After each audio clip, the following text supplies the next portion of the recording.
The Joe Rogan Experience. How I got introduced to you, I'd heard about Reservoir Dogs, but the first film I saw was Pulp Fiction. Mm-hmm. And I saw Pulp Fiction with this girl that I was dating when I first moved to Los Angeles. Mm-hmm. And I remember being in Mann's Chinese Theater watching this. Yeah. And for me, it was like this crazy change in my life. That was in the first few weeks of it opening, yeah, because that's where it opened. Yeah.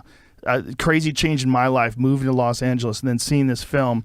And then I remember very clearly, like at the end of the film, like even in the middle of the film, going, this is the craziest fucking movie I've ever seen in my life. And this scene, it symbolized to me like the world was changing, like everything was changing. It was so wild and so crazy. It was a film it was unlike anything I'd ever seen before. All the different timelines, how you interwove everything together, but the violence and the chaos and the humor of all of it, like people walked out of that movie theater fucked up. Yeah. And I remember thinking like, wow, like the world is different. Like sometimes you'll see a work of art, something, and you'll say that thing just changed everything. It was so wild that it influenced so many other films afterwards. They tried to be like a Pulp Fiction movie, or they tried to be wild. Well, people would ask me about that, and they go, hey, did that really bug you when there was a period of, it seemed like 5 years in the 90s where like every crime film kind of had this like ironic bit, and they talked about TV shows and played music in a weird way, and everybody was a smart ass.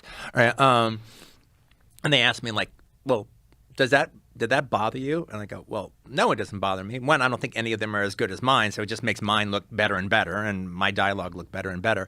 But, you know, one of my favorite directors is Sergio Leone. And I always considered I was doing to traditional gangster films, like, you know, Scorsese kind of Goodfellas kind of movies, what he was doing to traditional Westerns when he did his spaghetti Westerns. So then the fact that mine hit, and now the fact that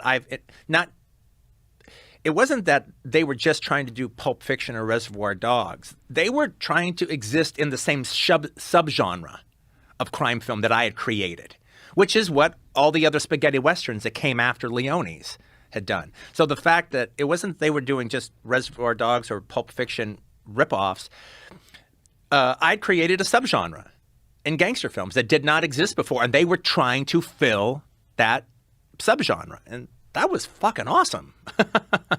That's got to be a wild feeling. It was great. I created a subgenre. I had affected gangster films. I mean, by that point, to do kind of a Scorsese kind of thing was like almost passé. Yeah. Well, you brought back John Travolta. Yeah, which is pretty wild, too. Well, I remember even asking somebody, I go, okay, well, when people say Tarantino-esque, what do they mean? And there was a guy I knew, he's like a film analyst, his name Dave Scow. And he goes, well, okay, just to give you an idea, it's like, okay, so in Bad Boys, or yeah, I think it's like Bad Boys. I go, well, like in Bad Boys, okay, you have a couple of henchmen working for the bad guy, and they're sitting in their car, and all of a sudden they have a conversation about an I Love Lucy episode. Okay, that wouldn't have happened without you. Yeah, it's true.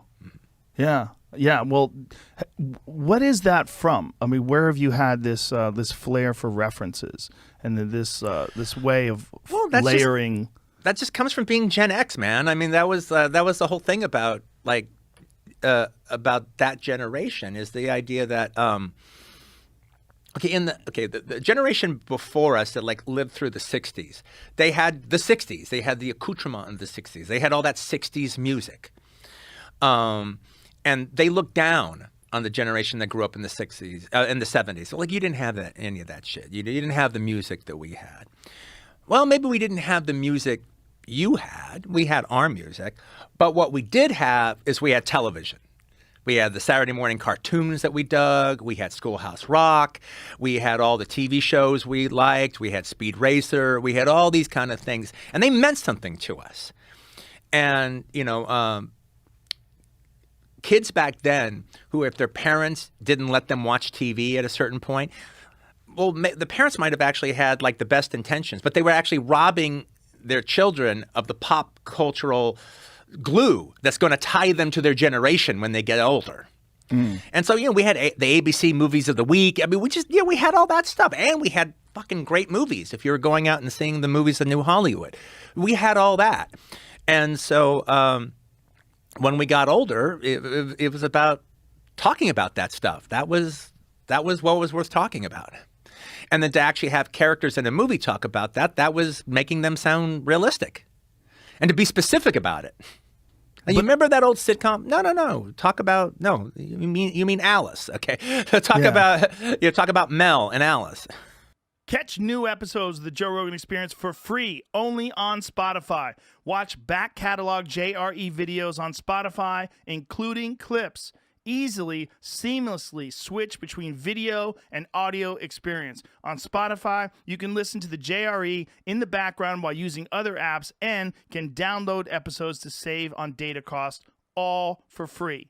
Spotify is absolutely free. You don't have to have a premium account to watch new JRE episodes. You just need to search for the JRE on your Spotify app. Go to Spotify now to get this full episode of the Joe Rogan Experience.